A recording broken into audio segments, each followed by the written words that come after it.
तंजीला की शादी को 3 महीने गुजर चुके थे, लेकिन वो अंदर ही अंदर किसी खौफ का शिकार थी। जबकि उसका शौहर इमरान कंपनी वीजे पर बैरून मुल्क काम करने के लिए चला गया था।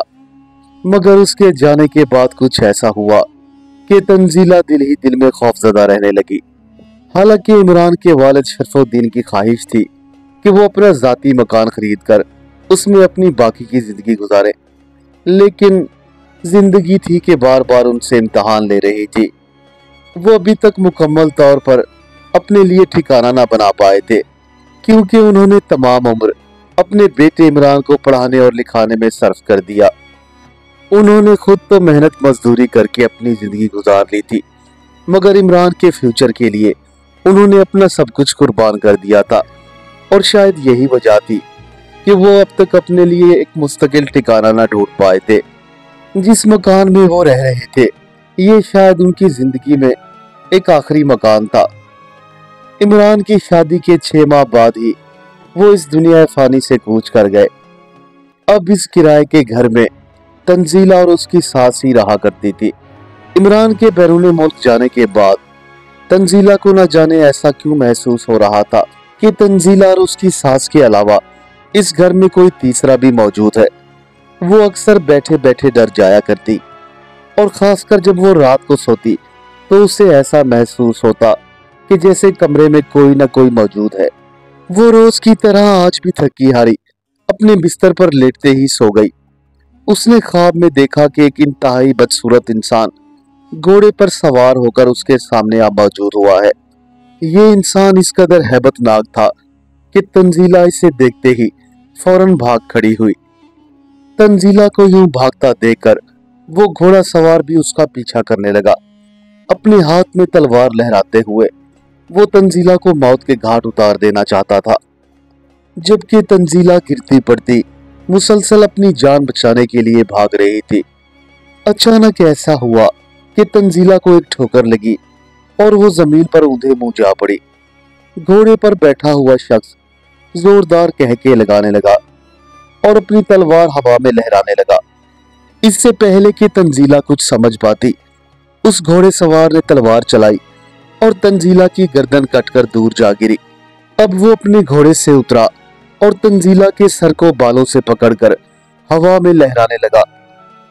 अगले ही लम्हे एक झटके के साथ तंजीला की आंख खुल गई और वो चीखती हुई अपने बिस्तर पर उठ बैठी। उसका पूरा बदन पसीने में शराबोर था और वो तेज तेज सांसें लेती हुई कमरे में चारों तरफ नजरें दौड़ाने लगी। इस भयानक ख्वाब ने उसे बुरी तरह से खौफजदा कर दिया था। वो भी अपनी चारपाई से उठ ना पाई थी कि उसे ऐसा महसूस हुआ कि जैसे उसके बदन पर कोई भारी शय रेंग रही हो। ये वजन आहिस्ता आहिस्ता बढ़ता हुआ उसके सीने की जानिब बढ़ने लगा और तंजीला को अपना दम घुटता हुआ महसूस होने लगा। इससे पहले कि वो वजनी चीज तंजीला के गले तक पहुंचती, तंजीला ने फिर से एक जोरदार चीख मारी और यही चीख उसके लिए कारगर साबित हुई। वो अनदेखा वजूद एकदम से तंजीला के जिस्म से गायब हो गया और वो फौरन अपने बिस्तर से उठकर अपने सास की कमरे की जानिब भागी। तंजीला की सास रहमत बीबी अपने कमरे में सुकून से सो रही थी, लेकिन एक जोरदार चीख ने उसकी आंख खोल दी थी। अभी वो इस आवाज पर गौर ही कर रही थी कि तंजीला आधम की। उसकी बेतरतीब सांसों और घबराहट को देखकर उसकी सास रहमत बीबी भी घबरा गई। अरे क्या बात है बहू, खैरियत तो है ना? तुम इतनी घबराई हुई क्यों हो? वो अम्मी जी वहां कोई है? अरे हाँ हाँ बेटा बोलो, क्या बात है, क्या है वहां? लेकिन रुको, पहले तुम ये पानी पी लो ताकि तुम्हारी घबराहट दूर हो सके। रहमत बीबी ने पानी का गिलास तंजीला की जाने बढ़ाते हुए कहा, जो कि पहले से ही उनकी साइड टेबल पर रखा हुआ था। तंजीला ने फौरन ही वो गिलास लपक कर अपने मुंह से लगा लिया और घटाघट करके पानी पीने लगी। चंद लम्हों में वो इस काबिल हो गई थी कि अपनी सास को असल माजरा बता सके। जब उसने रहमत बीबी से अपने साथ होने वाले वाकये का जिक्र किया तो वो मुस्कुरा दी। अरे बेटा, बस इतनी सी बात, ख्वाब देखकर भी कोई इतना खौफजदा होता है क्या जैसे तुम हो रही हो? इसमें इतना घबराने की क्या बात है? रहमत बीबी ने तंजीला को समझाते हुए कहा। लेकिन लेकिन अम्मा जी, वो एक ख्वाब नहीं। मैं जब नींद से बेदार हुई तो मुझे ऐसा महसूस हुआ कि कोई भारी शय मेरे जिस्म पर चल रही है। मेरे चीखने पर वो शय मेरा जिस्म छोड़कर चली गई। लेकिन मैं ये बात दावे के साथ कह सकती हूँ कि मेरे जिस्म पर जरूर कोई चीज थी। ये मेरा वहम हरगिज नहीं हो सकता। अम्मा जान, मैं सच कह रही हूँ, आप मेरी बात को झूठ ना समझें, ये हकीकत है। तंजीला ने रूहान सी शक्ल बनाते हुए अपनी सास की जानिब देखा। बस आज के बाद मैं उस कमरे में नहीं सोऊंगी। इतना कहकर तंजीला सहम गई और उसकी सास ने उसे अपने सीने से लगा लिया। अच्छा ठीक है बेटा, बल्कि मैं ऐसा करती हूँ कि मैं उस कमरे में सो जाऊंगी और तुम यहाँ सो जाना। मैं भी तो देखूं आखिर ऐसी कौन सी चीज है जिसने मेरी बच्ची को इतना खौफजदा कर दिया। अरे नहीं अम्मा, आप ऐसा नहीं करेंगी, कहीं वो शय आपको कोई नुकसान न पहुंचा दे। तंजीला की ये बात सुनकर रहमत बीबी ने कहका लगाया। अरे नहीं नहीं बेटा, हम पुराने वक्तों के लोग हैं, भला हमें कोई चीज कैसे नुकसान पहुंचा सकती है। तुम बिल्कुल बेफिक्र रहो, मुझे ऐसा वैसा कुछ नहीं होगा जो तुम सोच रही हो। रहमत बीबी ने तंजीला को मुतमईन करने की कोशिश की, लेकिन तंजीला को अंदर ही अंदर से एक डर ने अपनी लपेट में ले रखा था। रात होने पर वो अपनी सास को बार बार मना करती रही, लेकिन रहमत बीबी ने जिद करते हुए तंजीला के कमरे में सोना ही मुनासिब समझा। बज़ाहिर तो वो सोने का ड्रामा कर रही थी, लेकिन अंदर ही अंदर जाग रही थी। वो ये जानना चाहती थी कि आखिर ये क्या माजरा है। न जाने क्यों एक अनजाना सा खौफ उनके भी दिल को लगा हुआ था, मगर वो इसे तंजीला के सामने जाहिर न होने दे रही थी। तकरीबन आधी रात बीत चुकी थी। उनकी आंखों से नींद अब भी कई मीलों दूर थी।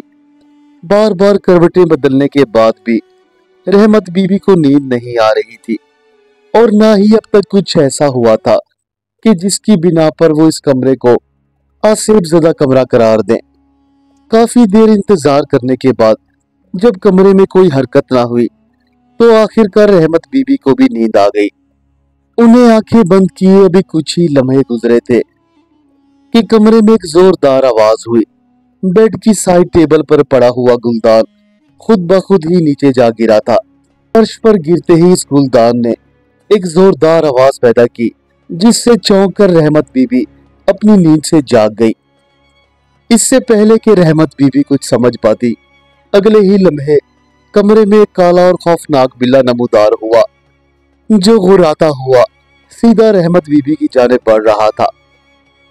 इस काले बिल्ले को देखकर रहमत बीबी की गग्घी बंद गई। उनका दिल चाहा कि बेख्तियार उठकर यहाँ से भाग जाए, मगर उनकी हिम्मत साथ नहीं दे रही थी। वो काला बिल्ला छलांग लगाकर उनके पेट पर सवार हो गया। रहमत बीबी को ऐसा महसूस हुआ कि जैसे किसी ने उनके पेट पर कोई 10 मन वजनी पत्थर रख दिया हो। अचानक उन्हें अपना सांस घुटता हुआ महसूस हुआ और आंखें बाहर को उबलने लगी। वो बिल्ला अपने पिछले दोनों पांव पर खड़ा हो गया और अगले पंजों के नाखून रहमत बीबी के पेट में गाड़ दिए। ये सब कुछ एक पलक झपकते में हुआ। देखते ही देखते रहमत बीबी के पेट से सुर्ख रंग का गाढ़ा गाढ़ा खून निकलने लगा। इससे पहले कि वो काला बिल्ला मुकम्मल तौर पर रहमत बीबी का पेट फाड़ डालता, अपनी जान पर यूं बनता देखकर न जाने रहमत बीबी में इतनी हिम्मत कहां से आ गई। उन्होंने बिल्ले को एक जोरदार धक्का दिया और चीखती हुई कमरे से बाहर की जानिब दौड़ने लगी। उन्हें समझ ही ना आ रहा था कि आखिर ये सब कैसे हो गया। रहमत बीबी की चीखों की आवाज सुनकर तंजीला अपने कमरे से हड़बड़ाकर बाहर निकल आई। अरे अम्मी जी, क्या हुआ है आपको? अरे उस कमबख्त बिल्ले ने मेरा पेट ही फाड़ डाला। रहमत बीबी ने फौरन अपने पेट की जानिब इशारा किया, लेकिन अगले ही लम्हे वो हैरान रह गई। उनके पेट पर तो जख्म का कोई भी निशान ना था और ना ही वहां से खून बह रहा था। अरे अम्मी, आप ठीक तो हैं? मुझे लगता है कि आपने भी मेरी तरह कोई बुरा सपना देख लिया। मैंने कहा था ना कि उस कमरे में कोई न कोई चीज मौजूद है। तंजीला ने फौरन ही रहमत बीबी का हाथ पकड़कर उन्हें सोफे पर बिठाते हुए कहा, अरे हाँ बेटी, तुमने ठीक ही कहा था, वहां कोई गहरा सेबी साया है। जब से इमरान मुल्क से बाहर गया है, मुझे तो समझ ही नहीं आ रही कि इस घर में आखिर हो क्या रहा है। कहीं कहीं ये आसिफज़दा मकान हमें कोई नुकसान न पहुंचा दे। चलो उठो बेटी, यहाँ से चलते हैं और तुम्हारे कमरे में चलकर कुछ सोचते हैं। रहमत बीबी को इस कदर घबराया हुआ देखकर तंजीला भी उसके साथ ही चल दी। अरे अम्मी हौसला करे, आप तो मुझसे भी ज्यादा घबराई हुई लग रही है। तंजीला ने अपनी सास को तसल्ली देते हुए कहा, हाँ बेटी, तुम ठीक ही कह रही हो, मगर मुझे कुछ याद आ गया है। क्या याद आ गया है अम्मी? तंजीला ने सवालिया नजरों से रहमत बीबी की जानिब देखते हुए कहा, बेटा, तकरीबन आज से 15 साल पहले जहां मैं रहती थी, वहां हमारे पड़ोस में भी ऐसे वाकयात होने लगे थे। अरे अम्मी, कैसे वाकयात? तंजीला ने फिर से सवाल किया। रहमत बीबी ने एक गहरी सांस ली। बेटा, जैसे अब हमारे साथ हो रहा है, ठीक इसी तरह हमारे हमसायों को भी जिन्नात ने खूब डराया। पहले पहल तो उन्होंने भी हमारी तरह इन बातों का कोई खास नोटिस नहीं लिया, लेकिन फिर ऐसा हुआ कि एक हादसेब उनकी जवान लड़की के जिस्म में दाखिल हो गया। वो बेचारी जवान साल लड़की इस कदर बागी हुई कि आए रोज घर में तोड़ फोड़ करती और तो और घर के लड़कों को भी मारती और उन्हें दबोच कर उनकी पीठ पर सवार हो जाया करती थी। आहिस्ता आहिस्ता वो इतनी ताकतवर हो गई कि किसी के काबू में ना आती थी। आखिरकार थक हार कर उन्होंने किसी मौलवी से उस लड़की का इलाज कराया। लड़की का इलाज हो जाने पर उन लोगों ने वो घर छोड़ दिया और हमेशा हमेशा के लिए वहां से चले गए। उस मौलवी साहब ने बताया था कि अगर उन्होंने लड़की का इलाज करवाना है तो उन्हें यहाँ से कहीं दूर चले जाना होगा, क्योंकि उस घर पर मुकम्मल तौर पर जिन्नात का कब्जा था। सुनने में ये भी आया है कि आज तक वो घर आबाद नहीं हो पाया।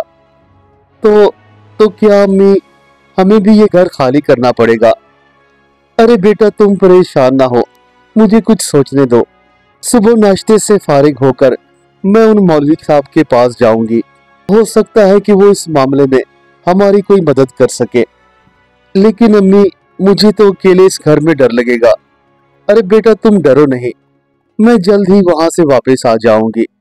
तुम ऐसा करना कि साथ वाले घर में चली जाना। सुबह होते ही रहमत बीबी नाश्ता करके मौलवी साहब के पास चली गई, जबकि तंजीला घर में ही मौजूद रही। वो दिन भर घर के काम काज करती रही। पता नहीं आज ऐसा क्या हुआ कि तंजीला को जरा भी डर न लग रहा था। वो पूरा दिन घर के काम करने के बाद दोपहर का खाना बनाने लगी। इतने में रहमत बीबी भी वापस आ गई।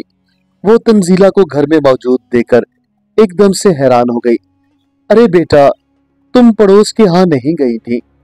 नहीं अम्मा जी, मैं तो बस घर के काम करती रही। ना तो घर में कोई अनदेखा वजूद महसूस हुआ और ना ही कोई गैर मरई हरकत। आप बताएं, क्या मौलवी साहब से मुलाकात हो गई? तंजीला ने सवालिया नजरों से अपनी सास की जानिब देखा। हाँ बेटा, उनसे मुलाकात तो हो गई। उन्होंने कहा है कि वो कल हमारे घर जरूर आएंगे और ये चंद तावीज भी मुझे जलाने के लिए दिए हैं। मुसलसल 4 रोज तक एक तावीज को जला देना है और घर के चारों कोनों में ये दम किया हुआ पानी भी डालना है। इतना कहकर रहमत बीबी ने अपने हाथ में पकड़ी हुई पानी की बोतल तंजीला की जाने बढ़ा दी। ठीक असर की नमाज के बाद तंजीला और रहमत बीबी ने मिलकर एक तावीज जला दिया और घर में पानी का छिड़काव भी किया। जब वो रात को सोने के लिए अपने बिस्तर पर लेटी तो घर में एक अजीब सा सन्नाटा था, लेकिन उनका दिल अंदरूनी तौर पर पूरी तरह से मुतमईन था। इसलिए बिस्तर पर लेटते ही उन दोनों को गहरी नींद ने अपनी लपेट में ले लिया। देखते ही देखते वो दोनों सास बहू गहरी नींद में सो गईं। न जाने ये रात का कौन सा पहर था कि उन्हें ऐसा महसूस हुआ जैसे पूरे घर में एक भूचाल सा आ गया हो। पूरे घर में बर्तन फेंकने की आवाजें जोर जोर से सुनाई देने लगी थी और रात की तारीकी में ये आवाजें इस कदर खौफनाक थी कि तंजीला अपने बिस्तर पर ही सहम गई। वो दोनों सास बहू चीख चीख कर मोहल्ले वाले को बुलाने की कोशिश कर रही थी, मगर उनकी जबान से खौफ के मारे कोई लफ्ज ही न निकल पा रहा था। तमाम रात घर के बर्तन और चीजें जोर जोर से पटकने की आवाजें आती रही, लेकिन ठीक फजर के वक्त ये सिलसिला थम सा गया। तमाम रात जागने की वजह से उन दोनों की आंखें बोझल हो रही थी। देखते ही देखते चंद ही लम्हों में उन दोनों को नींद ने फिर से अपनी लपेट में ले लिया और वो अपने बिस्तर पर ऐसा सोई कि उन्हें दिन चढ़ने का जरा भी पता न चला। अब जब दोपहर के वक्त उनकी आंख खुली तो उस वक्त 2 बज रहे थे। तंजीला ने बाथरूम जाते हुए अपने कमरे की तरफ एक नजर डाली तो उसे हैरत का एक शदीद झटका लगा। रात भर बर्तन गिरते और टूटते रहे थे, लेकिन यहाँ पर तो कमरा बिल्कुल साफ सुथरा दिखाई दे रहा था। पूरे कमरे में कोई भी बर्तन मौजूद ना था और ना ही कोई चीज बेतरतीब थी। हैरत की बात तो ये थी कि जब उसकी सास ने ये सब कुछ अपनी नजरों से देखा, वो तो यही समझ रहे थे कि उनके घर का तहस नहस हो चुका है। खैर, उन्होंने असर के वक्त दूसरा तावीज भी जला दिया। पूरा दिन ऐसी कोई भी हरकत ना हुई जिसकी वजह से वो दोबारा शक में पड़ती। अरे अम्मी, मैं तो कहती हूँ कि हम ये घर छोड़ देते हैं। ये देखे ना दिन को कितना सुकून है। रात होते ही एक हंगामा खड़ा हो जाता है। ये ना हो कि अब की बार वो हमारी जान ही ले ले। तंजीला ने अपनी सास को वार्निंग देते हुए कहा। अरे नहीं बेटा, तुम्हारे मामू ने मुझे बताया है कि वो कुछ भी नहीं कर पाएंगे। बस चंद दिन तुम हौसला रखो, फिर देखना वो इन सब जिन्नात के साथ क्या करते हैं। आज रात फिर वही होने वाला था। तंजीला और उसकी सास जैसे ही अपने बिस्तर पर लेटी तो ठीक आधी रात गुजर जाने पर शोर से उनकी आंख खुल गई। ऐसा महसूस हो रहा था कि जैसे छत पर कोई शादी की तकरीब हो रही हो और लोग खुशियां मनाते हुए रक्स की महफिल सजाए बैठे हों। काफी देर तक छत से आवाजें आती रही, लेकिन फिर आहिस्ता आहिस्ता एकदम से खामोशी हो गई। ऐसा सन्नाटा तारी हुआ कि जैसे पूरे ही घर में कोई मौजूद ना हो। अगली सुबह वो दोनों सास बहू घर की छत पर गईं, लेकिन वहां का मंजर चौंका देने वाला था। उनका ख्याल बिल्कुल ठीक था। कल रात छत पर शादी की तकरीब मुनक्कद की गई थी, क्योंकि अब भी वहां पर बहुत सारे फूल मौजूद थे। ये मंजर देखकर तंजीला और रहमत बीबी घबराती हुई फिर से नीचे उतर आई। आज शाम उन्होंने तीसरा तावीज भी जला दिया और हस्बे मामूल रात में आसेब के लिए भी तैयार हो गई।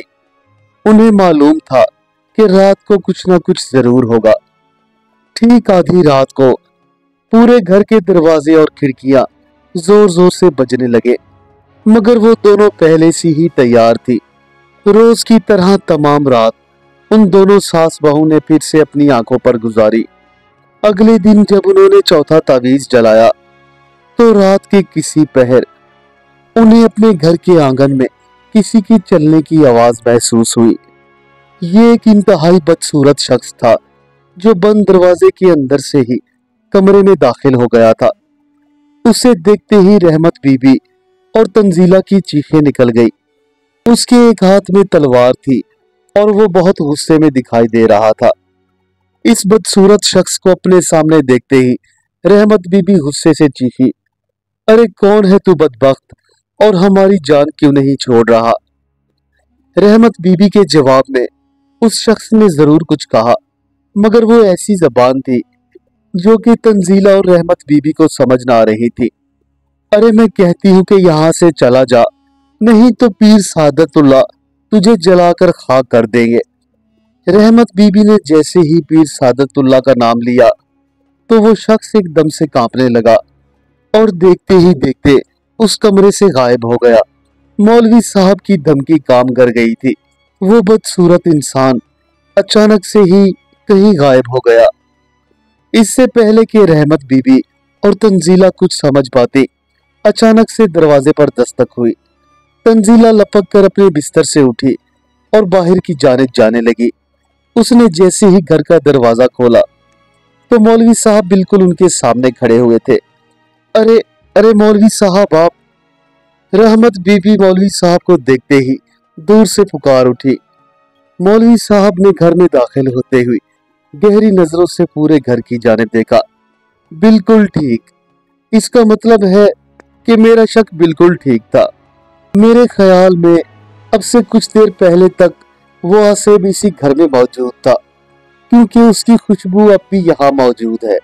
मौलवी साहब ने एक गहरा सांस लेते हुए कहा, जी जी जी हजूर, वो अभी यही था और हमें डराने की कोशिश कर रहा था। रहमत बीबी ने घबराए हुए लहजे में अपने सर पर दुपट्टा ठीक करते हुए कहा, बीबी आप घबराए नहीं, ये इंसानों को तंग करने के लिए मुख्तलिफ किस्म के रूप धार लेते हैं। इनसे बचने का आसान तरीका यही होता है कि इनसे जरा भी डरा ना जाए। अब देखो ना, जो तवीज मैंने तुम्हें दिए थे वो तुमने एक एक करके जला दिए। तुम्हें कलामुल्लाह पे पूरा यकीन था, और दूसरा ये तावीज जलाने के बाद तुमने खुद एतमादी भी पैदा हुई और तुमने बजाय आसेब से डरने के उसे ही धमकी दे डाली। बस मैं भी यही चाहता था कि तुम इन भूत प्रेतों से डरना छोड़ दो। तुम लोग जितना डरोगे ये तुम्हें उतना ही डराएंगे। ये तो शुक्र हुआ कि आप लोगों ने मुझसे राब्ता कर लिया, नहीं तो अब तक आप डर कर ये घर छोड़ चुके होते।